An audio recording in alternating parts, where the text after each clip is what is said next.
Selamat siang pemirsa, UBM News hadir menemani siang Anda pada hari ini. Dengan saya Brian Wijaya Pangestu yang akan memberikan berita terbaru. Baik pemirsa, langsung saja kita menuju berita pertama.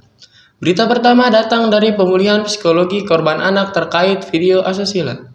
Polda Metro Jaya melakukan sejumlah langkah untuk memulihkan psikologi atau trauma psikis terhadap korban anak terkait tindak pidana kasus perekaman dan penyebaran video asusila oleh ibunya sendiri berinisial R, 22 tahun.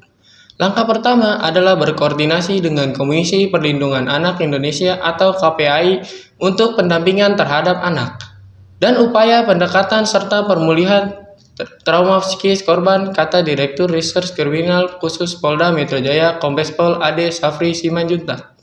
Dalam keterangan tertulisnya di Jakarta, selain itu, Ade Safri juga menjelaskan pihaknya juga berkoordinasi dengan Unit Pelaksana Teknis atau UPT, Pusat Pelayanan Terpadu Perlindungan Perempuan dan Anak atau P2TP2A, Dinas Sosial, Pemberdayaan Perempuan dan Perlindungan Anak DKI Jakarta untuk pemulihan psikologis trauma psikis anak yang menjadi korban. Sementara itu, untuk ibunya atau tersangka R, Ade Safri menjelaskan akan dilakukan pengecekan mental dan kejiwaan.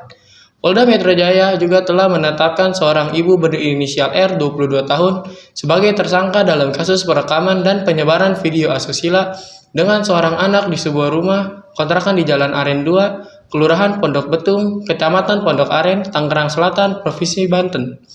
Sementara itu, Kasih Humas Polres Tangerang Selatan, AKP Agil Sahril menjelaskan bahwa pelaku adegan asusila dan sekaligus membuat video telah menyerahkan diri dan ditangkap di Polres Tangerang Selatan. Tersangka tersendiri dijerat dengan pasal berlapis, yakni pasal 45 ayat 1 pasal 27 ayat 1 Undang-Undang Nomor 1 Tahun 2024 tentang perubahan kedua Undang-Undang Nomor 11 Tahun 2008 tentang informasi dan transaksi elektronik. Oke, untuk berita selanjutnya saya serahkan kepada Juliakson. Juliakson, dipersilakan. Baik, terima kasih Brian. Sekarang saya berada di Pasar Rama Tangerang. Nah, di sini banyak pusat makanan di Tangerang. Ada apa aja ya makanan di saat suasana berbuka puasa? Mari kita lihat.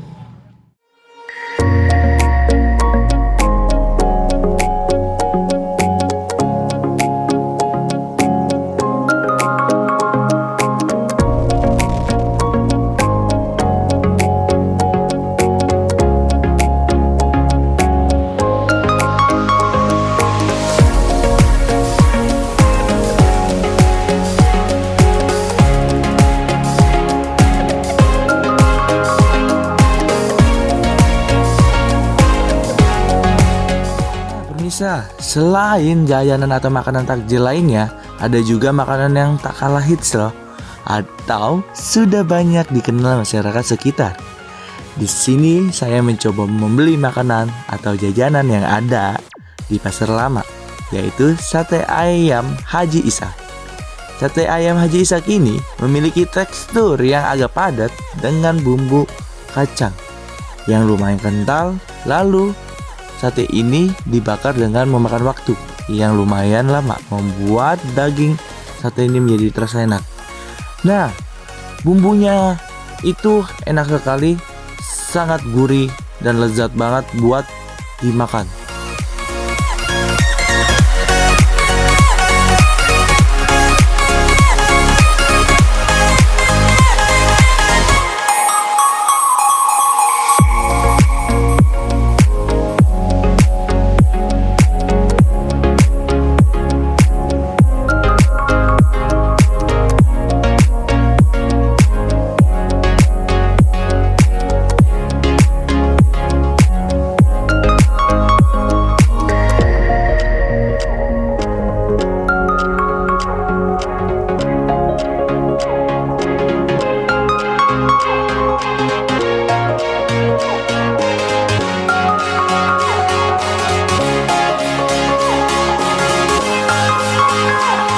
Dari saya, Juliakson Sijabat, saya akan kembalikan kepada Vipasi.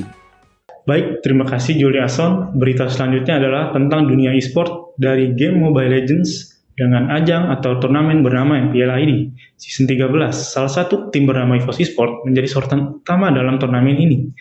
EVOS Esport bangkit dari keterpurukan yang membuat heboh satu komunitas game. Lantaran tim EVOS mengalami kekalahan beruntun dari awal pertandingan yang membuat EVOS Esport menjadi tim besar yang sempat memasuki papan bawah di posisi ke-9 atau posisi akhir. Tim EVOS Esport atau bisa disebut dengan julukan Macan Putih ini sempat berhasil mengalahkan tim yang menjadi rival yang dinamakan RRQ Hoshi dengan judul pertandingan yaitu Derby Classic dengan skor 2-1. Lalu timbul banyak prediksi bahwa EVOS Glory bisa memasuki babak playoff setelah mengalahkan tim-tim lainnya. Setelah mengalami kekalahan yang banyak, EVOS Glory mulai melakukan langkah berani dengan merombak strategi dan rotasi pemain. Adaptasi ini mulai membuahkan hasil yang baik sehingga memberikan potensi kepada EVOS Glory untuk bangkit dan mencapai posisi aman untuk dapat melanjutkan ke babak playoff. Sudah terlihat dari masing-masing tim mulai menunjukkan taringnya untuk menghadapi berbagai lawan di arena MPL ID seperti EVOS Esport yang mengganti pemain dengan pemain lama seperti Dreams, Anavel, dan juga Fluffy. Mengingat performa Dreams, Anavel, dan juga Fluffy masih bisa mengimbangi tim lain, bahkan tim papan atas seperti Bigetron Esport dan Onyx Esport, sehingga membuat EVOS Esport memenangkan pertandingan dengan skor 2-0 saat melawan Bigetron Esport. Namun masih kalah dengan Onyx Esport yaitu 2-1.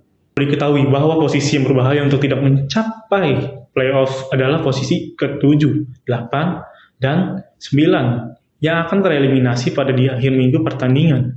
Sehingga itu membuat tim-tim lain lebih waspada dalam bertanding untuk mengamankan babak playoff. Saat ini sudah ada 6 tim yang berada di babak playoff seperti tim papan atas, yaitu Bigetron Alpha, Onyx Esport, dan juga Geekfam ID. Dan tim-tim lainnya yang akan bertanding untuk mendapatkan upper bracket. Setelah mendapatkan upper bracket, para tim akan mulai merebutkan slot ke Grand Final yang akan mendapatkan prize pool sebesar 1 miliar rupiah dan juga trofi MPL ID Season 13. Oke, sekian berita tentang e-sport. Saya balikan lagi ke studio. Terima kasih rekan Vivasi, informasi tadi sekaligus menutup perjumpaan kita pada hari ini. Saya Brian Wijaya Pangestu mewakili seluruh rekan kerja. Selamat sore, sampai jumpa.